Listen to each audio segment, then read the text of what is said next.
Good morning. Happy Saturday, everybody. Hope everybody's doing well. Hope everybody had a wonderful Thanksgiving holiday. And as we go into the weekend, you're still enjoying the time with your family, with your friends. And if you don't have those people around you, I hope that you found a way to not feel so alone, whether it be tuning into 12 Gauge Investigative or it be watching some other creators that you enjoy. But I thought I'd get on here this morning because I was watching this and it happened a day ago. So I thought I'd get on here and I'd bring some awareness to it because it happened not only in the state where I'm at, but it just seemed so senseless. And I didn't watch it all, so I don't know exactly what's going to happen. So I thought we'd see it together. Hello, Rondi Potter. Hello, from the train. Hoo-hoo. We're not going to use big words, Rondi. We're simple folk here.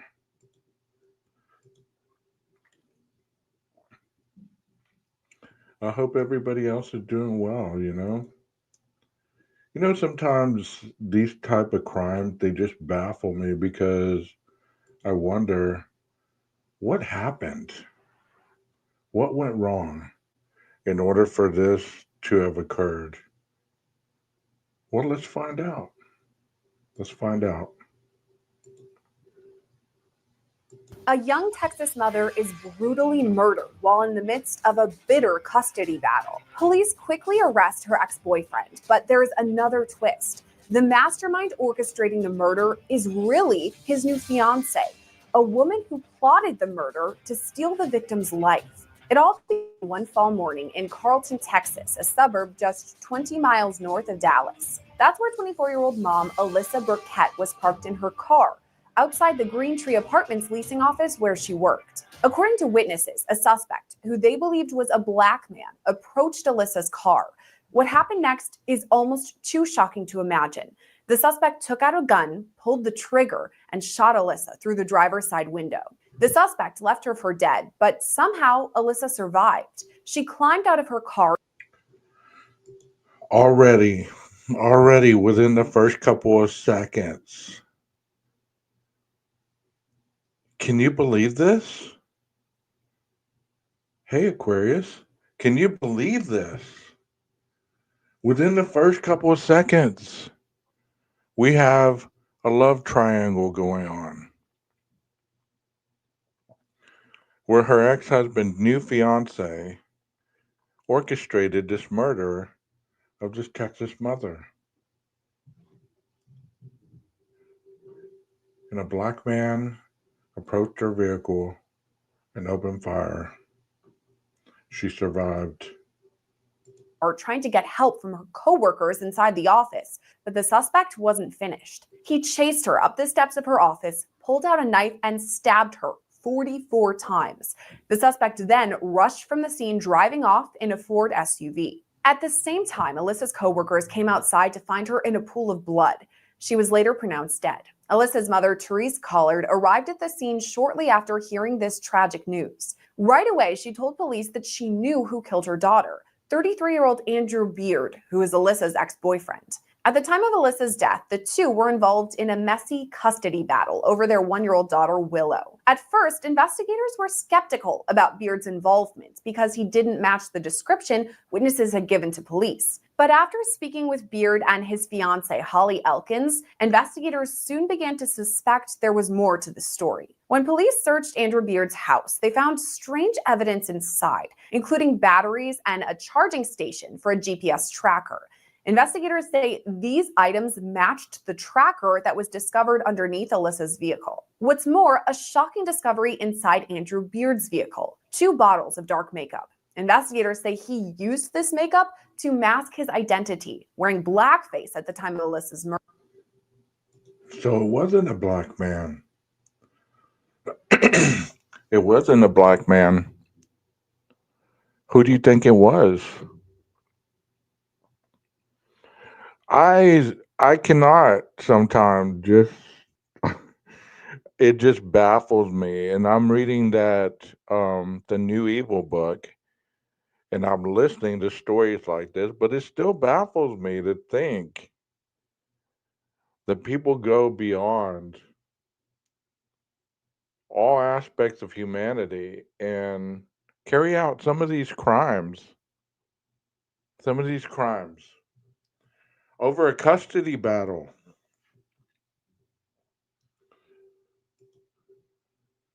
Murder. Police later found the Ford SUV getaway car that witnesses had described from the scene. It had been abandoned less than a mile from Andrew Beard's home. Ultimately, he was arrested and charged with Alyssa Burkett's 2020 murder. 2 years later, he pleaded guilty to killing her, but the case was far from over. When he spoke to the FBI as part of his plea deal, he dropped a huge bombshell. Beard admitted he wasn't the one who orchestrated this murder. Instead, it was his fiancée, Holly Elkins. Beard said Elkins told him exactly what to do, including the idea to wear dark makeup and disguise Beard as a black man. Ahead of Alyssa's murder, Beard began dating Elkins in April of 2020. How in the living hell would anybody think to rationally do that? Wear dark makeup so that they would blame it on a black man. Are you kidding me? Are you kidding me? What in all that is right is wrong with these people? I've never heard of such. Have y'all? You in the chat, have y'all heard of, let's wear dark makeup so that we can blame it on another race?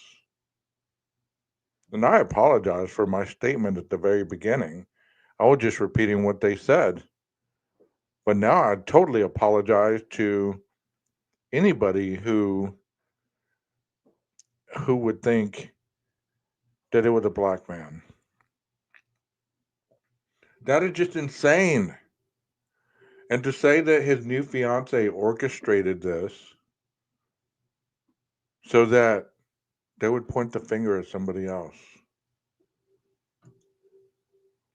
2020, and things progressed quickly. Later that month, Elkins spent the weekend with Beard and his daughter, and by May, the couple were shopping for engagement rings. But there was trouble in paradise. Elkins had a problem with how involved Beard was still with his ex-girlfriend. In text messages between Beard and Elkins, authorities discovered a deep-seated hatred for Alyssa. One text message from Elkins revealed her frustration when she said, quote, "Your BM, meaning baby mama, owns you.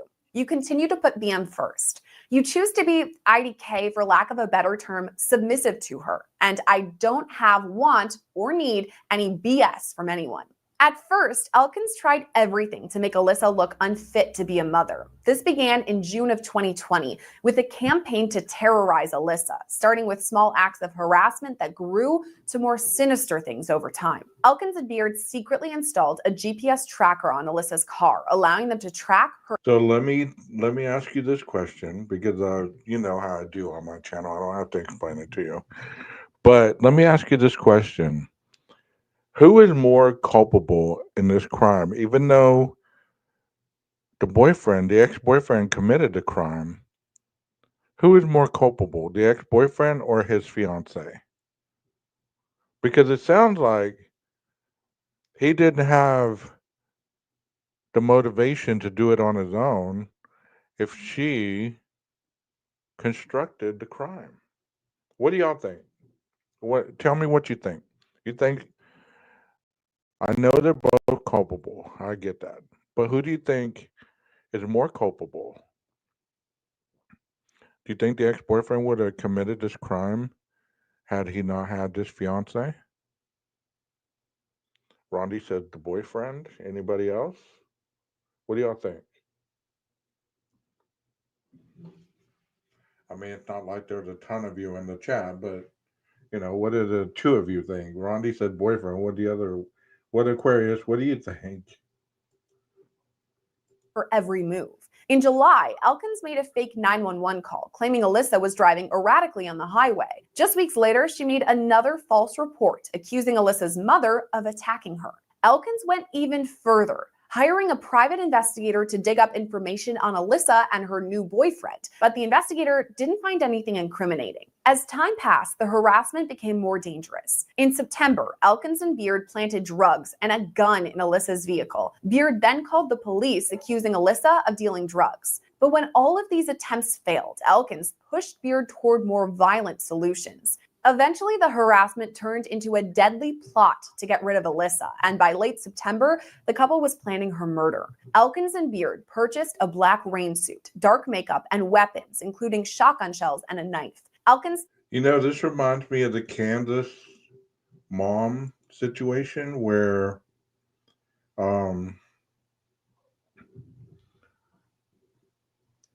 they were having the custody battle, and then that grandmother went over there with those other people and took out not only the mom, but took out the person who was there to supervise with them. Just tragic. Just tragic. How can people be so evil? That is my question. How can people be so evil?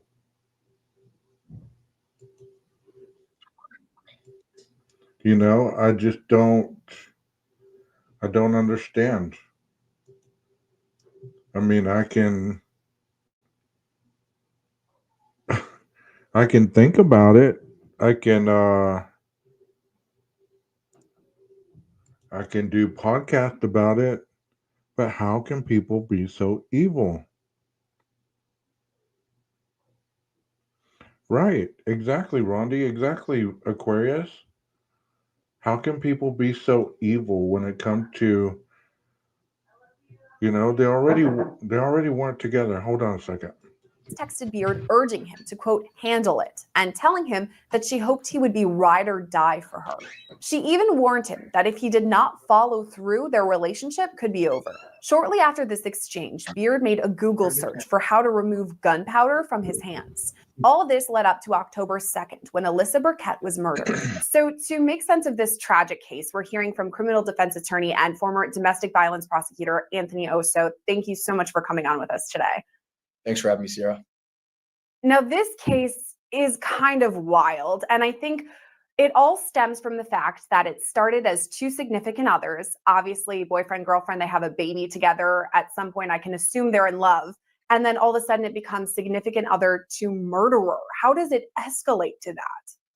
I think a lot of what caused Mr. Beard to escalate that situation is manipulation from Miss Elkins. I think that from the investigator's standpoint, they seemed to find out that she wanted this perfect life, and the only thing standing in the way of that was Miss Burkett.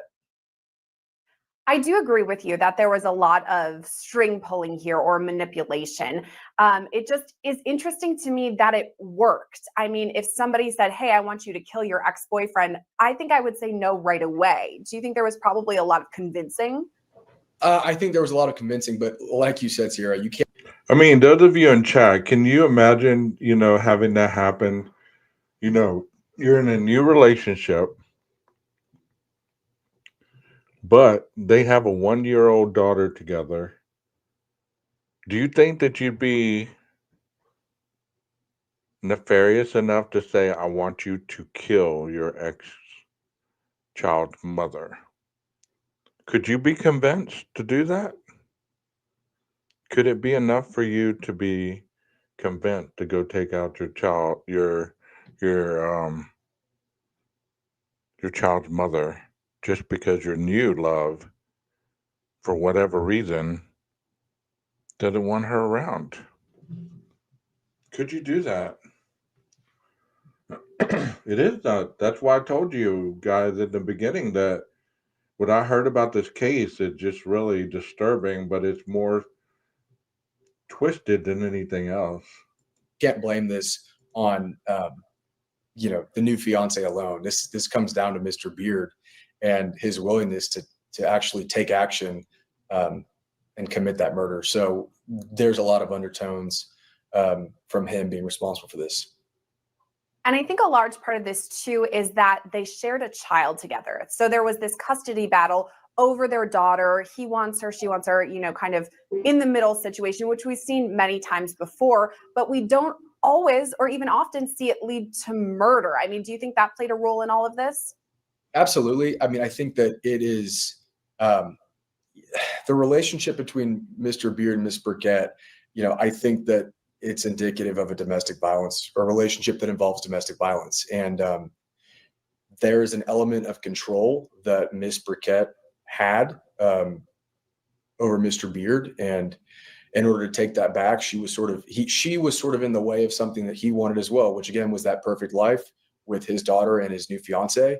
And she was standing in the way of that. And I think he was willing to do whatever he thought necessary. See, this goes back to my theory the other day when we were talking about the babies being dropped off at the safe zone or whatever they're called. We become a society where people become dispensable. It's like, I can't have the perfect life without you in it. Well, I'm going to take you out. I'm going to erase you. I'm going to block you. I'm going to have you deleted from the situation, from the scenario. And that way of thinking, it's very egocentric, It's like you have to have the perfect scenario. Otherwise, you don't know how to handle the little struggles that come along with co-parenting. He didn't even have to have initiation with the mom. I'm sure he could have talked to her mother or her dad or her friend or whoever who dropped off the baby or whatever. It's like it's too much that we're becoming a society that is just so disposable that I don't like you, I'm going to get rid of you because I can't stand seeing you, so I'm going to get rid of you. Oh, I made a mistake by having this child young. I can't fathom this ruining my life, so I'm going to go dispose of it. It's tragic all the way around. Don't y'all agree? I mean, you don't have to agree with me, but I'm just, the more I see this, I'm thinking that, we're becoming a society of disposable actions where I make a mistake or something happens, instead of fessing up to it and holding accountability, we want to just delete it, erase it from existence. I think that goes along with how easy it is to block somebody on the phone now, how easy it is to block people in chat, how easy it is to block them on social media. You'd be surprised. Like if you block somebody on social media and you see them in real life, it's almost like they're shocked that you're alive. You know what I mean? Like your existence is real. Because they think since I blocked you, then I'm never gonna have to deal with you ever again. That is insane, don't you think? And you're right, Aquarius, that's the world we live in. Necessary to achieve having that perfect life. So I think that played a major role. And murder is the tragic end to this. It's the worst crime you can commit. But leading up to it, I feel like there were kind of warning signs in the fact that there was a GPS tracker that was found underneath the vehicle. Things had been planted in Alyssa Burkett's car, just kind of stalking bad things. I mean, these warning signs, do you think those are important to consider? Absolutely. And the law in Texas during murder trials actually allows for the introduction of that kind of evidence, circumstantial things that go towards the nature of the relationship. So the tracking device, the false report to the police, all of these things that Mr. Beard was doing leading up to the murder are relevant to take into consideration whether he was in fact the person that committed the crime. Do you think that investigators would also then look into the relationship of Andrew Beard and Alyssa Burkett when they were together? Obviously, they had since broken up at the time of her death, but do you think they would kind of go back, look at the receipts and see what all of that was about? I think so, Sierra, depending on how much evidence they had in their original investigation. I think that when they looked through the communications between Beard and Elkins, they were able to find a lot of evidence. So I don't know that they had to go back any further than that. And I do think a lot of the witnesses made it seem like the relationship was. I mean, the YouTube community could look at this picture and be like, well, she doesn't look like a killer.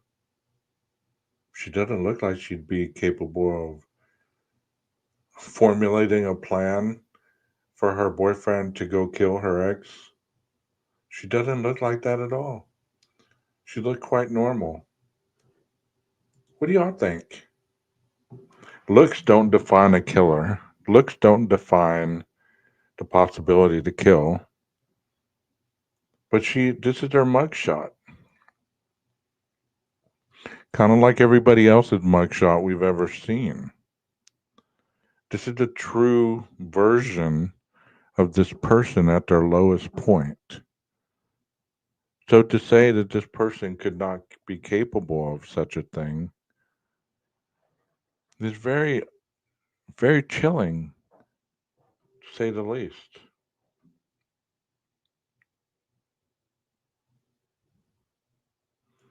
You're right. We're all capable of despicable things.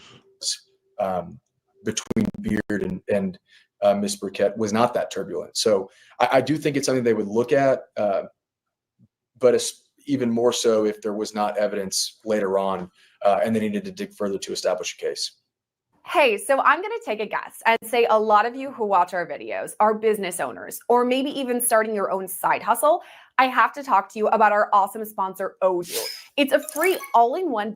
You brought up the messages between Holly and Andrew, the fiance, and the person who ultimately committed the crime.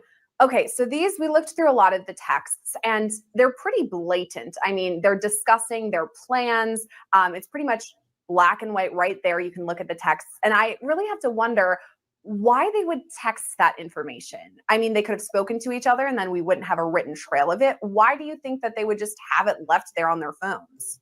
I mean, it's the question. That's a great question, chat. Can y'all think of an answer for that? You know, they were texting those incriminating messages back and forth. Then ultimately, he killed his baby mama. And now there's a digital trail of all the things that they thought before the crime. Why would somebody do that? What's y'all's thoughts on that? Do you believe that maybe people don't think things all the way through? Do you believe that sometimes people are so in a rush to get something done that they forget the little nuggets that are going to get them caught? What do y'all think? Share your thoughts with me. Share your opinions with me. Because I'd like to hear it. They don't ever think they will be caught. Thought that they were too smart to be caught. You're right. I mean, at a particular point, you got to ask yourself, what am I doing? But once you go past that point of no return, there's no turning back. Like, they bought the makeup, they bought the tracking device, put it on her car. He obviously wasn't satisfied with shooting her. He had to stab her 44 times.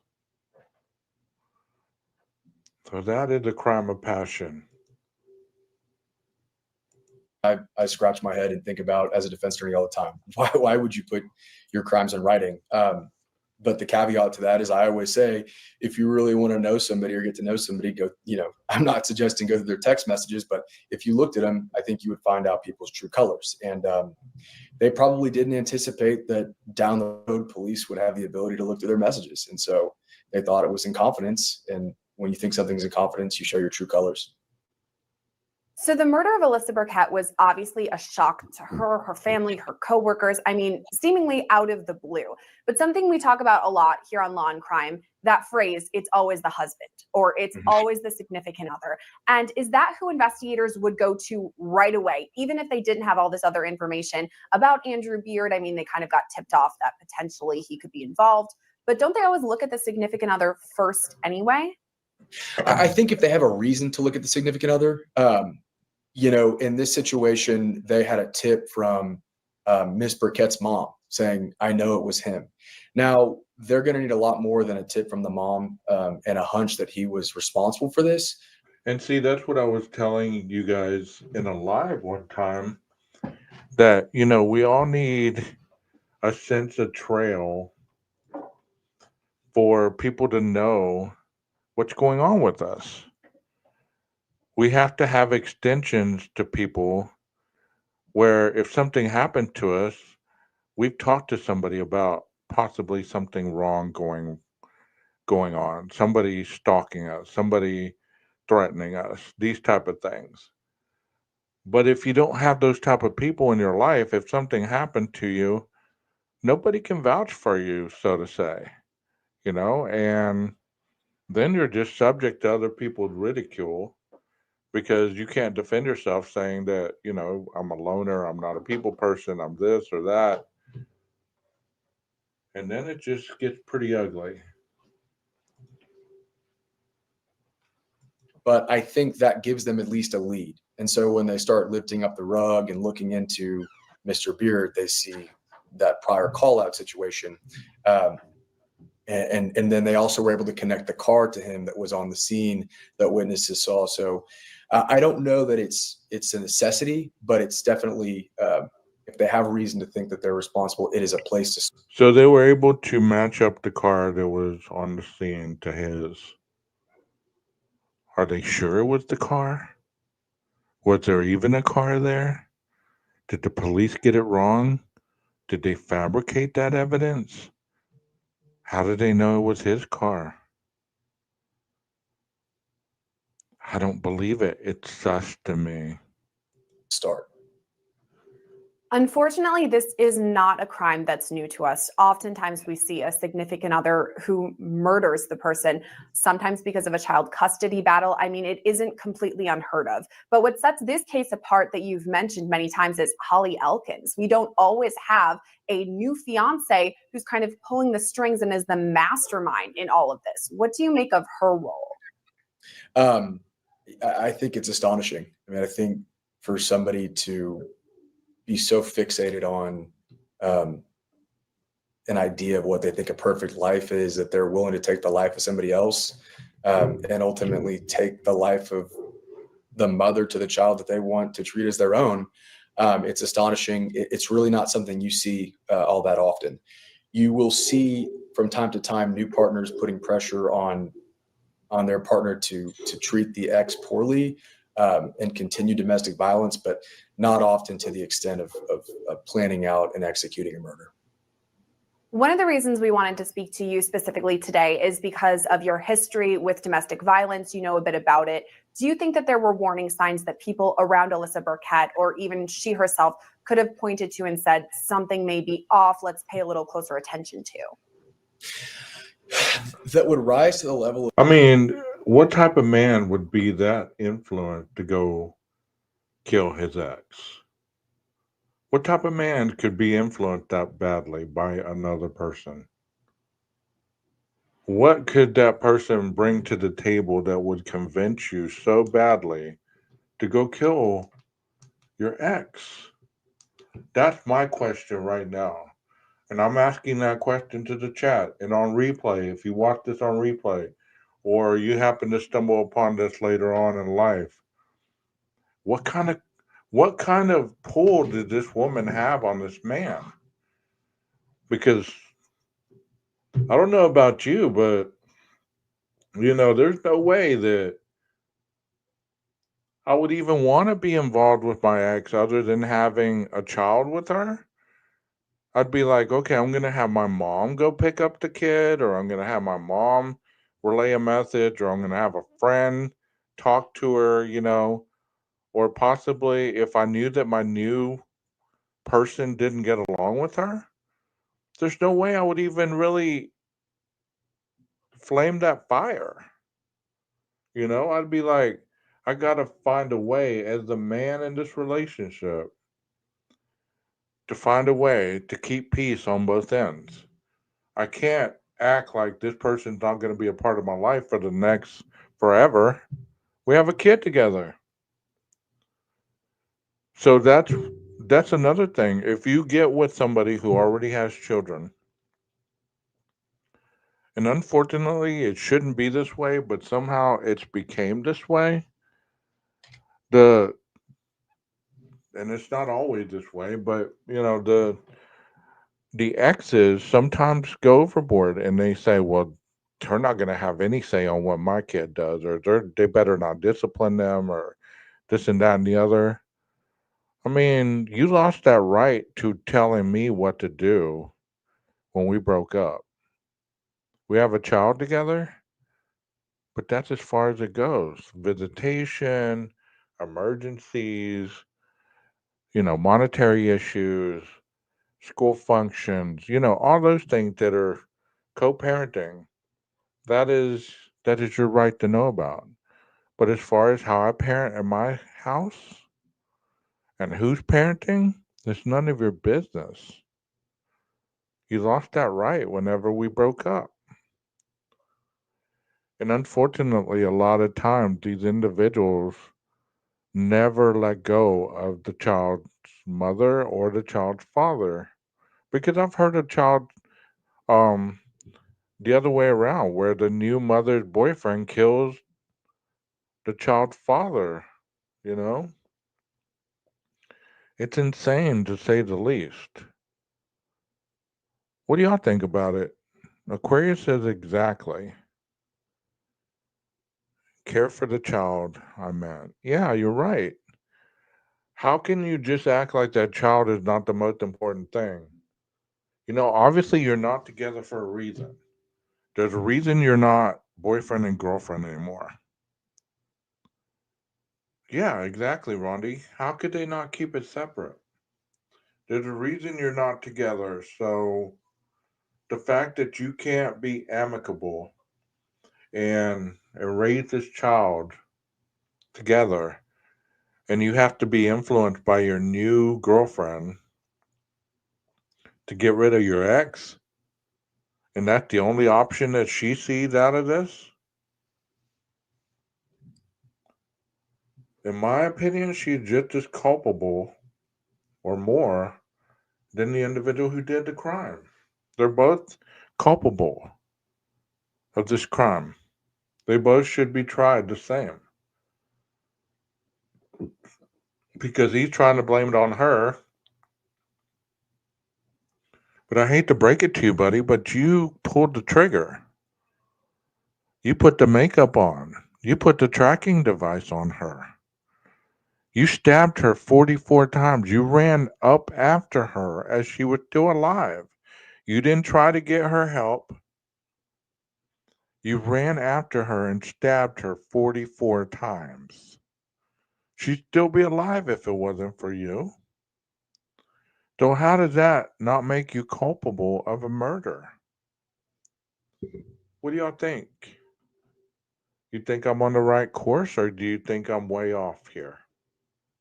Of murder, not that I have personally seen, although um, my understanding is she did release a statement or a video that was recovered after, that talked about the abuse that she'd been going through emotionally. And additionally, she told a friend that she felt that the next step after the tracking device, where he showed up at a location that she was at, she felt the next step was that he was going to get somebody to kill her. So, um, I think emotional abuse can get out of hand and it can lead to physical abuse, but I can't say that I saw or have seen anything that would lead me to think, oh, murder is the next step. I think it's a very exaggerated next step. I think you're right. It was shocking, obviously, to everyone. So that's important to note. Moving on to the charges that they eventually faced. So Andrew Beard was charged with murder and Holly Elkins with conspiracy to commit murder. Can you break those down to me? I think they're pretty self-explanatory. Do you think those charges make sense?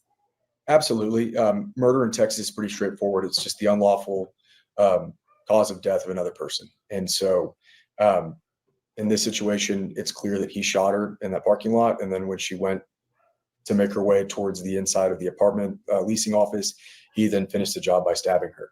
Conspiracy is a little bit more nuanced, but it's pretty simple and straightforward. It's just collaborating for somebody to execute a crime. And so it doesn't take a whole lot to ultimately be a conspirator in a criminal charge. And here, I think with the text messages and the filings beforehand and the manipulation on Miss Elkins' part, they were able to make a pretty solid case against her for conspiracy. So we know that these two have been charged. And when prosecutors are taking a look at it, I'm wondering if they're going to highlight some important things. You just mentioned how Alyssa had been shot at the time. She got out of her vehicle, and then Andrew Beard went and stabbed her, basically to make sure that he got the job done. I mean, he didn't just shoot her and leave, he then stabbed her too. So it kind of adds an extra layer to it. Do you think that's something prosecutors would focus on? Absolutely. I think especially when you're talking about the length of a sentence for the crime of murder. I mean, murder in any form is tragic.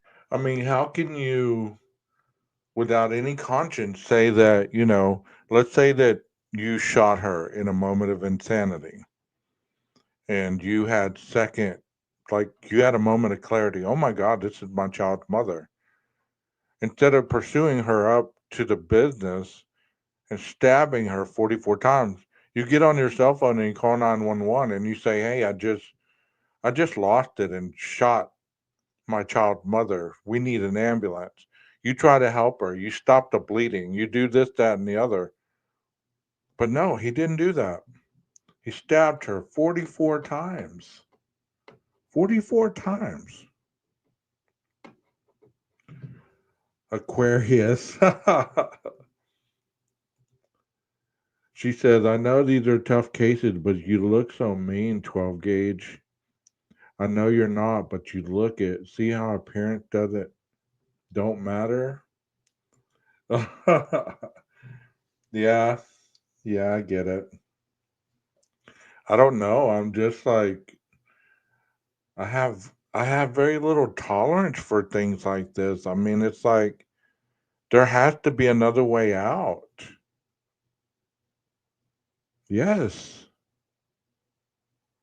There has to be another way out. To be able to be talked to in order to potentially take your ex's girlfriend out and you agree to it 44 times. Yes, 44 times is anger driven. You too. I don't know what I'm going to do with y'all. Tragic and is unprecedented. But for somebody to be fighting for their life and for you to go up behind them as they're begging for help and finish the job with a knife, which is a very intimate and personal way to kill somebody, prosecutors are going to take that into consideration and tack on additional punishment for those actions.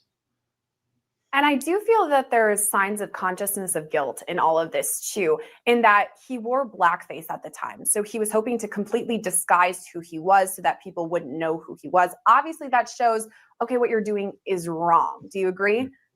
I agree. In addition to that, I think it shows premeditation. And that's the interesting part about the murder statute in Texas.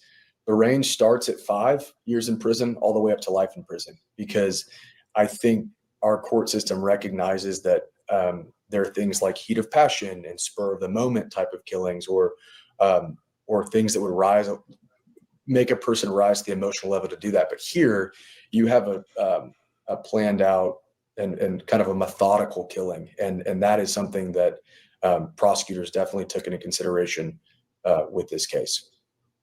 You talked about the sentences there in Texas, and the one I thought was really interesting is Holly's sentence. It was 2 life sentences. Obviously, she was involved in this. She's been convicted of conspiracy to commit murder, but she didn't pull the trigger. She didn't stab anyone. Do you think that sentence makes sense? I think it's interesting to me that Mr. Beard's sentence isn't as strict or as harsh as hers, as he was the person that ultimately pulled the trigger and stabbed her. So, and they're run concurrently. I'm sure that she has access to parole. They're not life without parole sentences, but again, I think it's warranted. But I think a lengthy sentence is warranted, but I don't know that it needed to exceed Mr. Beard's. One thing's for sure about this case, it's a devastating one. I mean, the little girl lost. So her her sentence was more than his, and she got two, and they're to be running concurrent, meaning that she's gonna be doing time on the two sentences together. You know, I agree with them. I mean, they should have got the same sentence, if him not more, doing being able to be the actual perpetrator of the crime. You know, Rondi asked, "How did these two find each other?" Love is blind sometimes, Rondi. Love is blind. I mean, he looks angry in these photos that um that they're pulling up. This one not necessarily, but the one where he's looking down on the camera, he looks pretty angry. And domestic issues can start out long before the end result happens like this. So, domestic violence is not something to play with either. So you can be mad at somebody in a rage and take it too far and not be psychotic, as we're learning in that book that Gary Bricado wrote.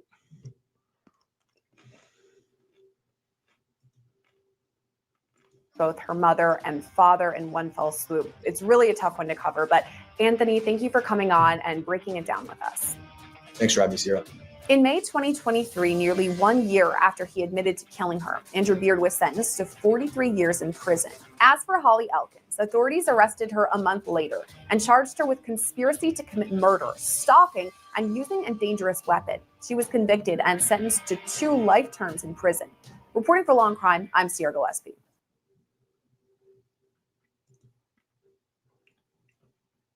What do y'all think about that? I mean, I know I've been asking these questions, but I want a little more feedback from you guys. I mean, do you think she should have got more time? Do you think the crime matched the time? I mean, do you think the jurors were fair with the outcome? I mean, because a lot of times we have our opinions, and that's all we really have at the end of these cases. But do you feel that everything was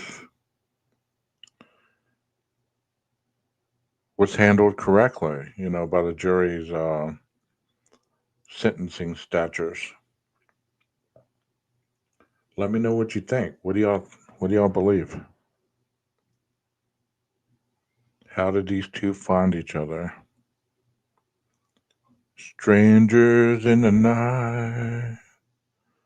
Do do do do do do do do. Maybe that's how they found each other, Rondi. Who knows how people who knows how people are drawn to each other? I mean, sometimes you think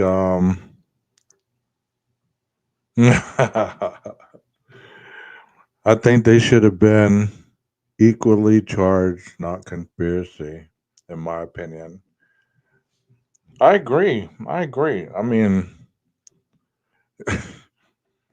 you just don't know. I mean, you wonder, well, what happened? I just can't get over the control factor. Not to attract each other, Rondi, laughing my ass off. You better watch out, Rondi. You better not attract any nuts out there. You either, Aquarius. Jeff, you be careful. Because there are some crazies out there. You know, but my whole point is I just can't get over the manipulation part of being told by your current fiance, this is how we're going to kill your ex. This is how we're going to kill your ex. And this is how you're going to do it. And you better make sure that you complete it. How can any man have, or any woman, because it happened both ways,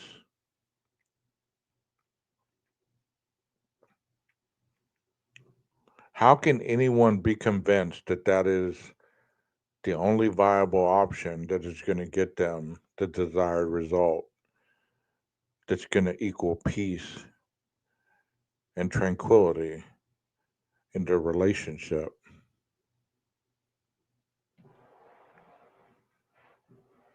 So do you believe that she really didn't, she wasn't the explosive, she just lit the fuse? Is that what you're saying, Aquarius? Because I can dig that. I can dig that. Like we say, we're talking about this, so I like to hear different thoughts on it, because I'm not the end all of everything. I'm just saying for myself, there's no way that I would let my current talk me into going and killing my past. I like that thought pattern. I like that thought pattern. You know, um, it's kind of like those of you that are in a relationship that watch this, could you allow your current to talk you into going and murdering your ex? And not only murdering them, putting a tracking device on them, and then painting your face with makeup that makes it look like you were a different race to be able to get away with it because you would look like a different race and they could never tie it to you.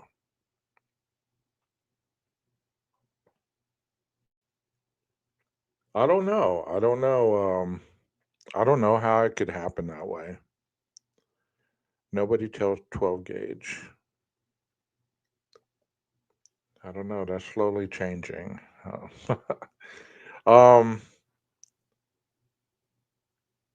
but how could I know I'm repeating myself right now. It's because I'm baffled. I'm not trying to convince you of anything. It's because I'm baffled. No, and my husband wouldn't allow me to do it either. Not that I would, just trying. Well, that's a good point too, Aquarius. That's a great point. If the person really loved you, they'd be like, "No, baby, you're not gonna do that. You're not gonna ruin our lives. You're not gonna ruin your child's life. She's not worth it. Let's find another way." But we're thinking rationally right now. As we've been listening to countless cases, rationality doesn't exist in these people's minds. It just, here's the problem. We got to get it handled, regardless of what it takes. If it takes you killing them, well, you better kill them because I cannot deal with this person anymore. You get rid of them. You make sure you handle them.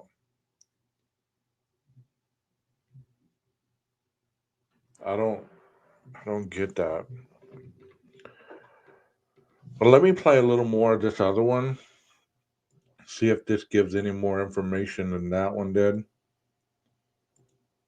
And then I'll probably call it a day.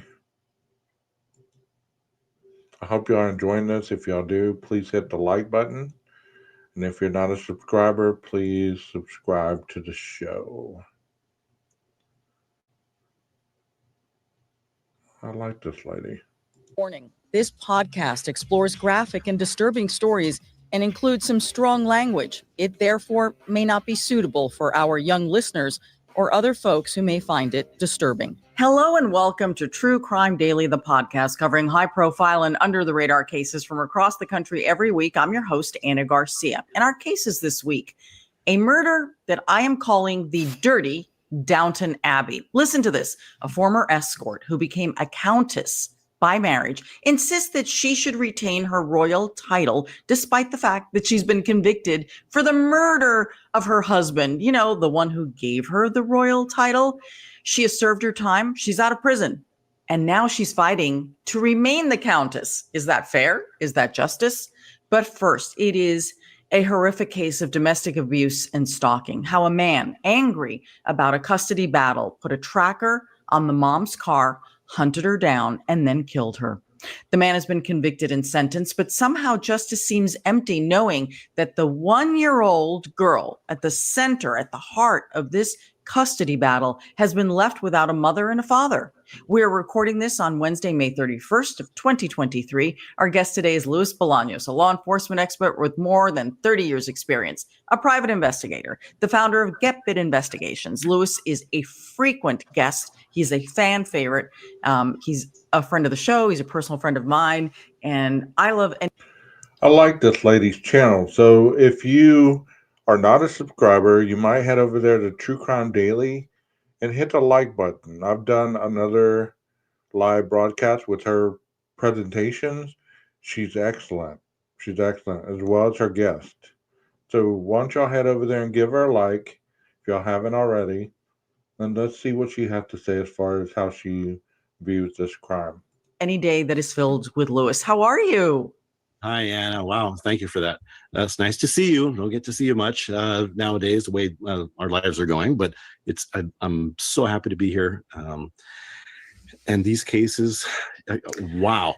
Right. What I humans know. can do to each other. And I wonder sometimes what folks have to do to lose their status as to being labeled as a human. I know. Why is it? And I honestly, I do believe in goodness. I believe we have more good in this world than we have evil. I believe it. I know that you believe it, or we couldn't show up to do what we do because it's so depressing. I heard the greatest story this morning. I'm going to get into our cases, but let's start with some sunshine. This is a high school senior who was born in a jail in Texas. Her mom was in the jail, and she is going to Harvard University. Good job. Right? Good job. They focus. Sunshine. Yes. Sunshine. Absolutely. Hope and sunshine. Yes, Okay, True let's Crime get into the Daily. darkness now. I know. That was brief. The sunshine was brief, Luis. True Crime News. All right. So our first case is out of Rolette, Texas, where a man has been convicted of stalking and killing his ex-girlfriend, all in an attempt to gain custody of the couple's daughter. Sickness, illness. What is wrong with people? I don't know. We hear stories like this all the time. People never learn. And I'm not sure Andrew Beard, as we'll get into, has learned his lesson yet. No, I don't. And there was a lot of fear when Andrew Beard, who's 36 years old, was actually let out on bail after he was initially charged. The family of the woman that he was accused at the time of killing and her friends, they were so scared that he had been let out because of the level of violence and the allegations. Right. Absolutely. And I'm still, we'll get to that in more detail later, but I'm shocked that he got out on bail. I'm shocked that they didn't have a no bail on him, but it was an attorney that bailed him out. His bail was at $1 million. And when he started to apply for that bail, somehow the bail doubled to $2 million. That attorney still bailed him out. I don't know what it takes to be a flight risk, but he also had an aircraft. He was a pilot. And at that time, they didn't know where the aircraft was. So it's just, there's so many layers here. Privilege, right? It goes to privilege. Yeah. So Andrew Beard has been. See, I like this channel because they give you the little bitty nugget that the other channel don't. Like we didn't learn about that on the other podcast. We didn't learn any of that. So they give you some nugget that you can really chew on. So he was a flight risk. The attorney still bailed him out on a $2 million bail. That is wow. Sentenced to 43 years in prison after he pleaded guilty to cyber stalking, using a dangerous weapon resulting in death, and discharging a firearm during a violent crime, and in the murder of his ex-girlfriend, Alyssa Burkett, who was just 24 years old at the time, and the mother of their then 1-year-old baby girl. Andrew and Alyssa were in the middle of a custody battle, and that apparently was the motive here. Reports indicate that Alyssa had been given custody of the child on September 30th of 2020. And that's important because all of this happens around that event. Right. I think it's just a couple days later. Yeah. Yeah. So things had been very nasty between the two, with Andrew being the aggressor here. Now, that same month that Alyssa was given custody, an anonymous tip is called in to the local police department. The tip says Alyssa, who works in the leasing department of an apartment complex, has been dealing drugs there at work. And so the police went to see Alyssa to talk to her about this allegation, this tip that's been called in. She says, I'm not dealing drugs. So who do you think called the tip in? Y'all take a wild guess. Who could it have been? There could have only been two people. So do you think it was a fiance, or do you think it was the ex-boyfriend? Here's a little bit of trivia for you. I don't know the answer, but I want you to put on your thinking hats and give me an educated guess. Who could have possibly been able to have something to gain from that tip that she was dealing drugs at the apartment complex in which she worked?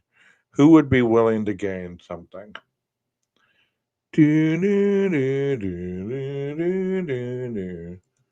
She doesn't even need a search warrant. She says to the cops, please search my car, because she doesn't believe there'll be anything in there. Right. Until there is. Until there is. How did that happen? How did that happen? Police did not charge her, right? They didn't charge her, and they were very suspicious because Alyssa told the police that she was in the middle of this custody battle, that it was very, very nasty.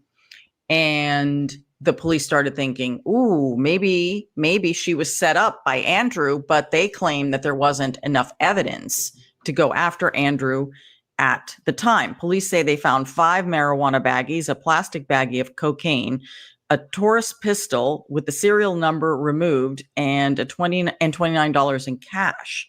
So I have a question for you as a former officer, Lewis, an investigator. Okay, so they find the drugs. That's not under dispute.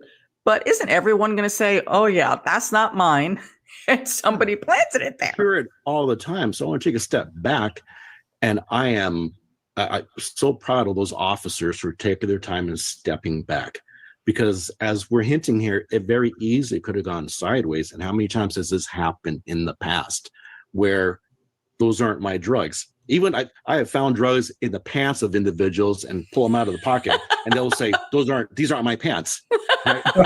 So, kudos to them for doing excellent investigative work and probably going with a sixth sense, thinking something's up here. So they took her statement or her affidavit. They documented that for later, but they wanted to do further investigation. And because could you imagine if they would have arrested her on those charges in the middle of a custody issue? And that has happened before. Spouses have done this to the other spouse. Her life could have been changed forever. And oddly enough, she might be alive today if that would have been successful. So they found $29. Boy, she was a high-rolling drug dealer, let me tell you. He failed, his anger just started increasing, and his loss of control and power. That's what this is all about. Wow, it is amazing. I mean, that was so because I don't know that I would have believed her. It's plausible, right? It's plausible. It's plausible. Yeah, but there's something that gave her credibility. Yes. Right? And she's, saying, yeah, please search it, go for it. Right. That helps to be that transparent, even though she didn't have to do that. So the following month, October of 2020, Alyssa was attacked at work. She worked at the Green Tree Apartments in Carrollton, Texas. She was sitting in her car when she was shot in the head with a shotgun. Despite how serious this was, the fact that she was covered in blood, Lewis, she managed to get out of her car. She was staggering toward the office where she worked. And when the attacker saw that she was not dead, was hanging on to life and might actually survive, the attacker comes back and then stabs her 13 times, making sure This time she will not live and she dies. Yeah, she dies, but boy, does she fight, taking a shotgun blast to the head. Okay, she said 13. The other place said 44. Who are we going to believe here? Well, 13 is quite a bit of stabbings as well. I know I'm not hearing things. I know I heard 44. Who are we going to believe here? Right. And by sheer miracle, being able to keep your mental abilities going and your physical abilities and being able to exit that vehicle and try to walk toward help and put yourself in a place of safety. And that animal just hunter continued. He had already hunted her, but he continued his hunt and probably even more enraged than when he first got there. She's still alive. Very frustrating to hear. Very tough to hear. Very tough to hear. And as we've said countless times on the podcast over the years, in these domestic violence situations, when you have someone absolutely determined to kill you, even with restraining orders, even in hiding, we've seen this happen. Sometimes the law cannot protect you from an insane individual who is determined, cannot think straight, and will kill you. And that's the scariest part, that people have got to take this so seriously. Yeah, it's an absolute truth, right? You can get a restraining order, but it still is just a piece of paper, and you can do as much as you can to protect yourself or to protect a loved one. But that person has time on his hands, her hands. Yeah, so sad. So the attacker was described as being 6'2", skinny to medium build. The attacker was a white man who was apparently wearing very dark face makeup and a beard to look as if he would be black. And so that confused some of the witnesses, because some witnesses said he was white, some witnesses said he was black. And it was all very confusing at the time. Plus, you have someone fighting for their life. Unfortunately, she didn't make it. So witnesses at the scene, including many of Alyssa's coworkers, told the police that Alyssa was in the middle of a contentious custody battle, that they knew she was scared and had been threatened. Then Alyssa's mother arrives and tells police the same thing. My daughter feared for her life. I mean, that is what's sad. They tell you, get a restraining order that'll protect you. But for a lot of people, like she said, a determined individual, that is just a piece of paper that is not going to deter them from completing even more violence towards you or intimidation or anything of that nature. So there has to be a better way to protect these women and these men, because I'm going to be fair, men and women, from potential continued stalking, violence, harassing phone calls, parking out in the street, watching you at your job. I mean, there's all these things that the law doesn't protect you from, because they'll tell you it's not against the law for them to park out front of your job and just look at you. It's not against the law, you know? And I don't know about you, but that kind of defeat the purpose of having a restraining order. As long as it's not within 100 feet. If they're 200 feet down the street, then they're within the law, and they're not breaking the law because they're not within 100 feet of you.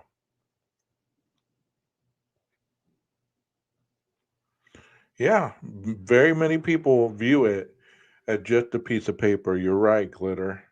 You're right, Rondi.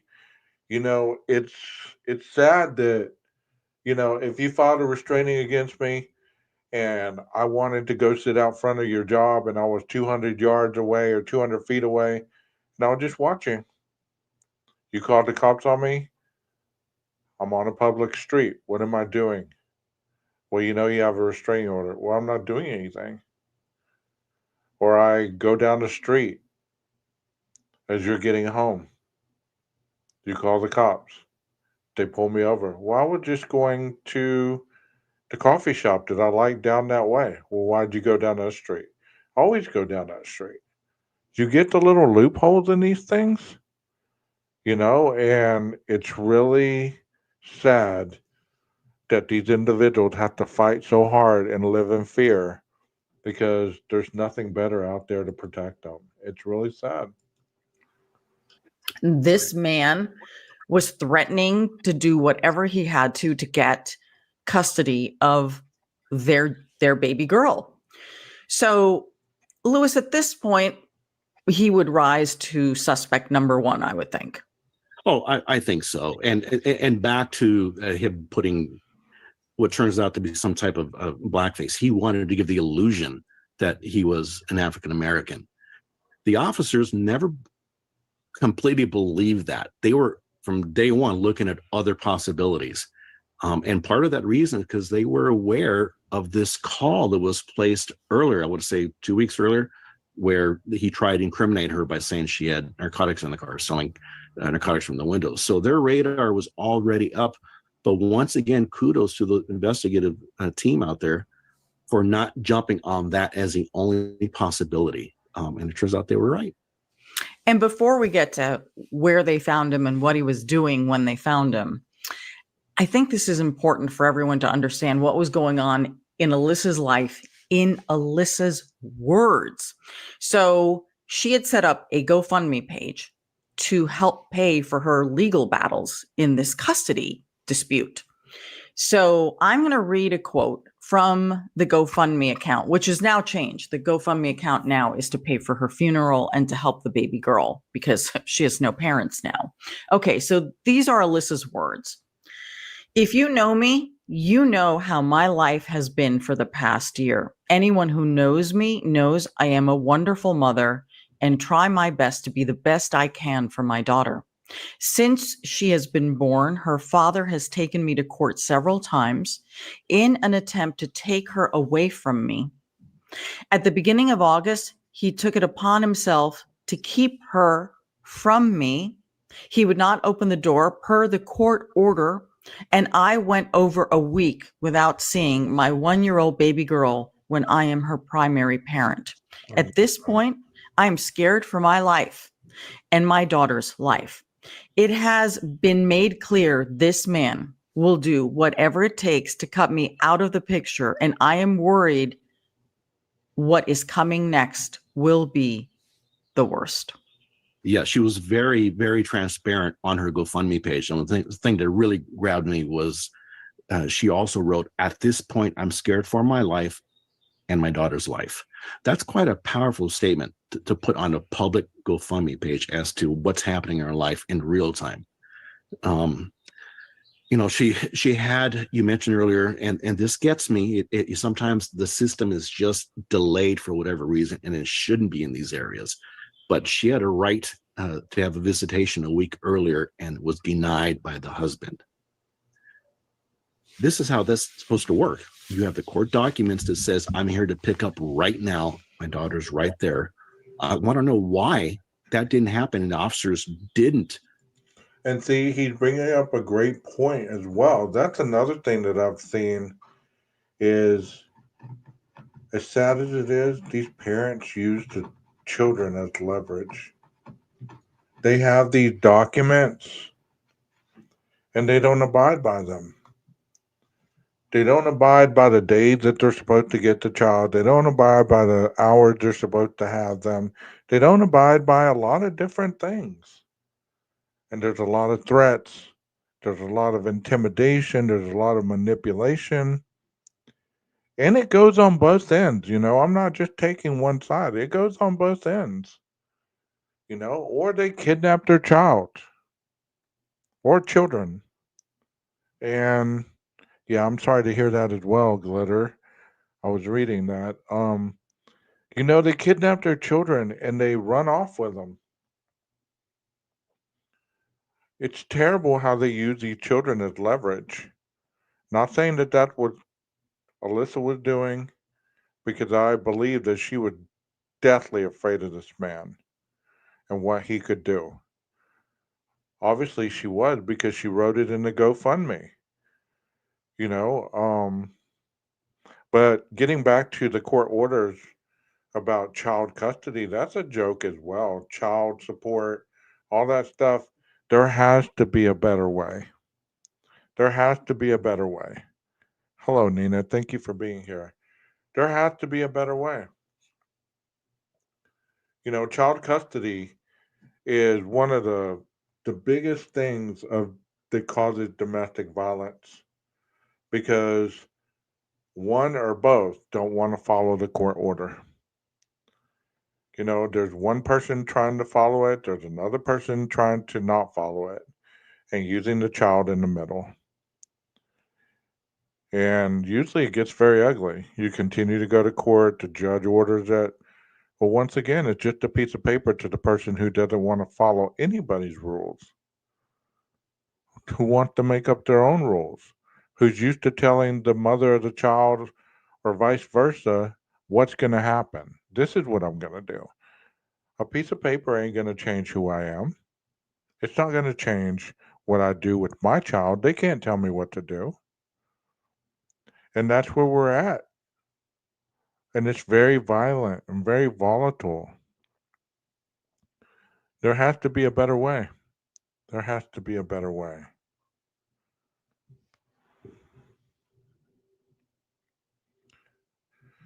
Awesome, Nina. If you want to come up here, Glitter, if you want to come up here, anybody want to come up here after I'm done with this, you can come up and we can talk about this. Either make an arrest or at least get the child and hand the child over. Why was there delay? Or maybe she didn't want to cause that type of headache. She didn't need the frustration. She had other stuff going on. I mean, there's a balance of it.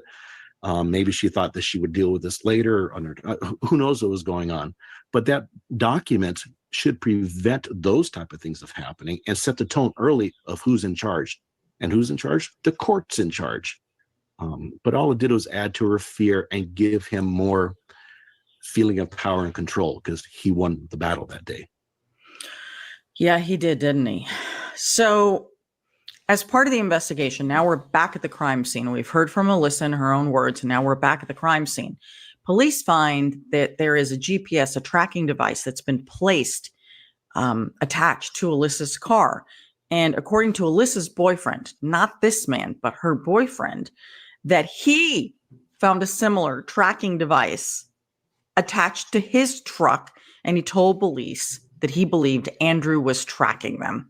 I've seen these cases before. These are so dangerous, especially when the person is hiding from the abuser. That may not have been the case here, but this is not helpful.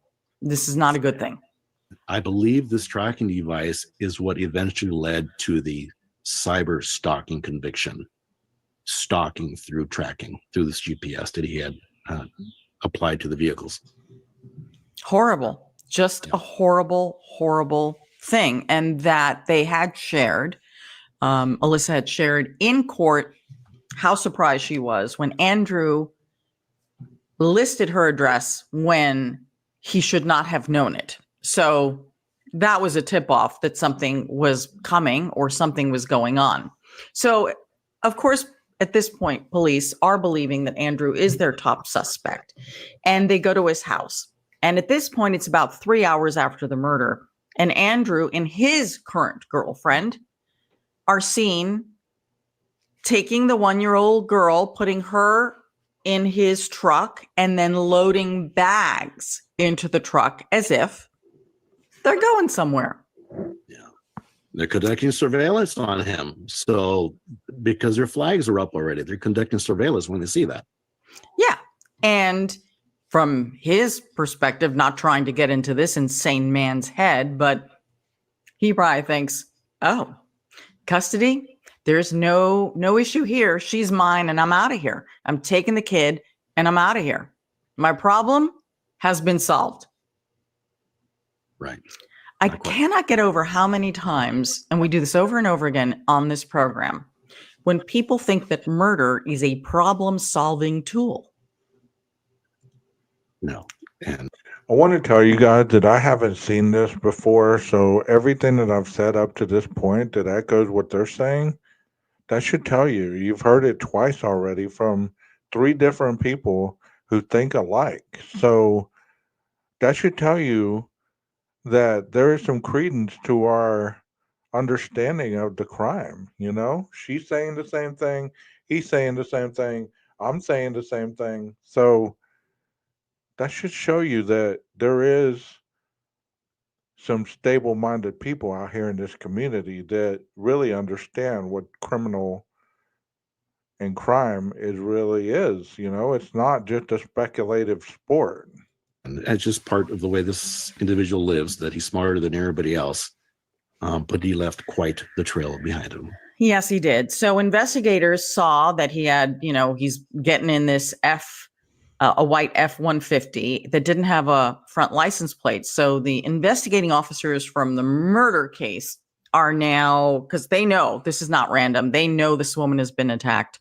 So they're asking other cops to do a traffic stop. So what happens in situations like this? Because we hear this all the time. Oh, the suspect was caught in a routine traffic stop, which I always say, bull crap. Right. Well, that one is obviously not routine. And the reason the officers, the detectives who are on the surveillance, relayed the information of no front plate to the patrol officers is because that's the probable cause for the stop. That's how you get into the vehicle, how you get it stopped legally. From there, you build on that, which is what they did. Yes. And they found all sorts of things. So the officers asked if they could search Andrew's truck. And he said, no way, you need a search warrant. And they said, okay, we'll impound your truck. No worries. We'll get a warrant. And then we will search your truck. We will search your vehicles, your computers, your burner phone, all that stuff. So the following day, now we're up to October 3rd in 2020. Police have their search warrant and they discover things like black hiking boots that had been cut into pieces and smelled like bleach. What is that about, Lewis?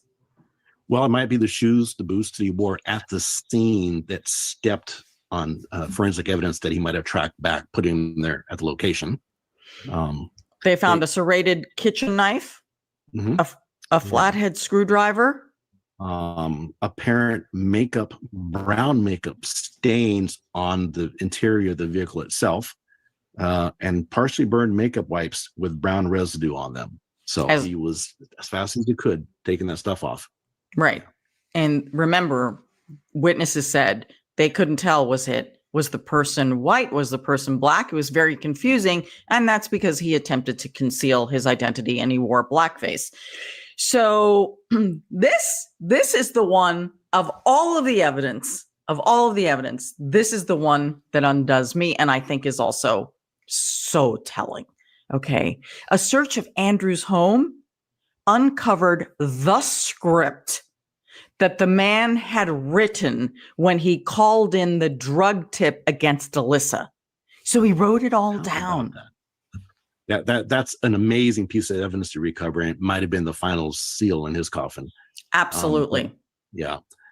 They also found, right at the house, we're talking about the house now, more tracking devices that were consistent with the type of tracking devices to recover from the vehicle. That's pretty big, Anna. The work boots, as you mentioned, the trash bags that he used probably to try to dispose of these items. The vehicle that was possibly used in the attack, evidence within that vehicle was recovered. And So let me ask you guys a question, those of you in chat.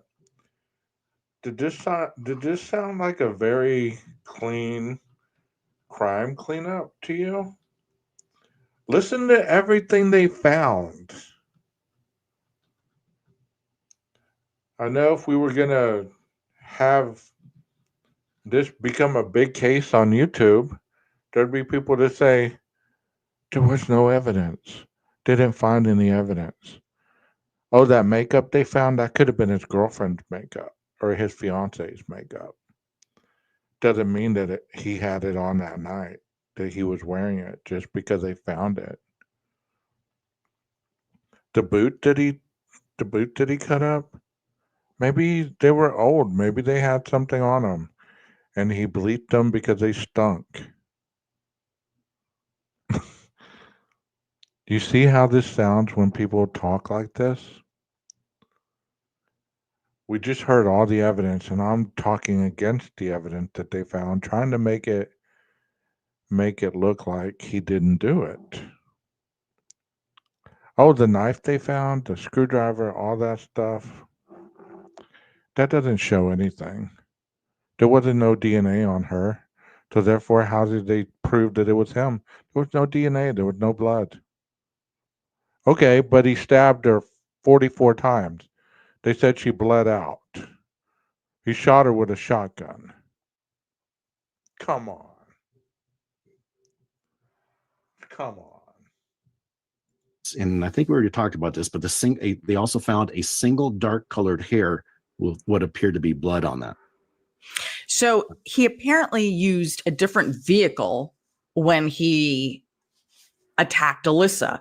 Apparently, they found an abandoned black Ford Expedition not too far from Alyssa's work. The registered owner, though, was still someone else. And when the police went to the registered owner, they said, she said, "Oh, well, I sold the car to a white guy who's about 6 feet tall, and he was wearing a face covering and a baseball cap."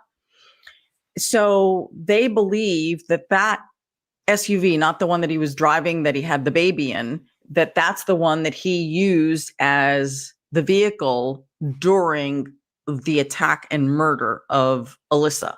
So, and they found, makeup evidence and all that stuff, more incriminating evidence.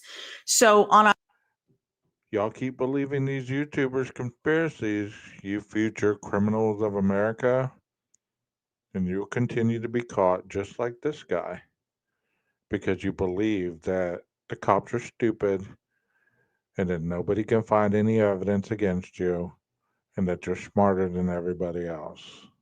October 5th of 2020, Andrew turned himself into police after learning that there was an arrest warrant for him.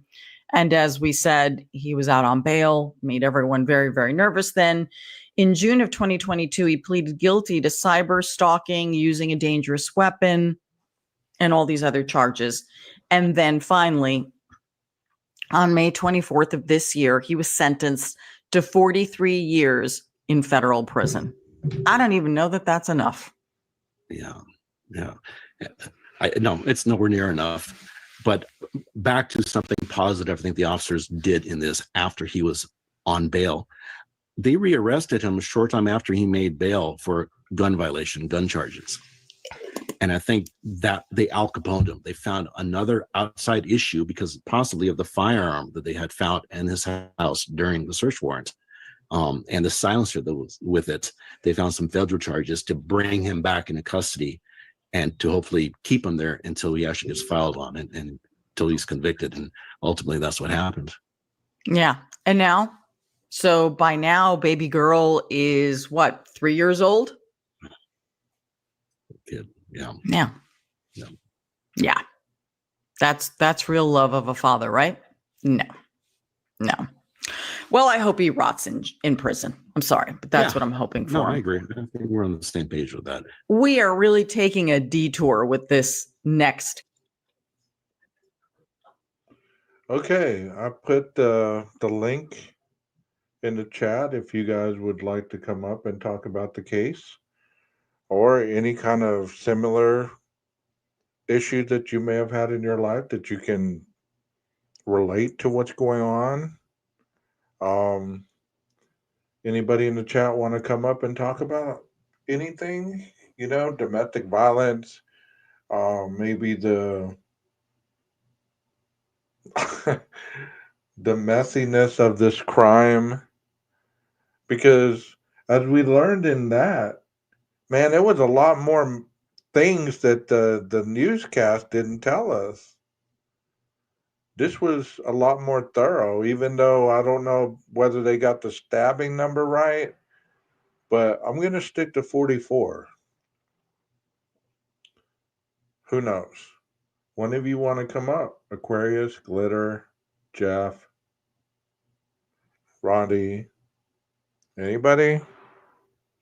Let's talk about it. I still have a little bit more time. I can talk about this. How dare you, Aquarius? Glitter says, "How dare you, Aquarius? You're 30 seconds behind." I've yet to have my coffee this morning, so I'm kind of mean looking, I guess. That's where the meanness comes from, Aquarius. I've yet to have my coffee, so I need some coffee. But I just don't get the visitation, the restraining orders, any kind of,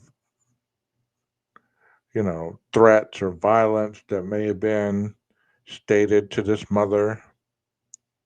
Obviously, she was fearful for her life and the life of her child. Just think if she would have had that child in the car with her. Would this man have been brazen enough to still unload that shotgun at the mom? That is just tragic. It's just tragic. I'm glad they got justice.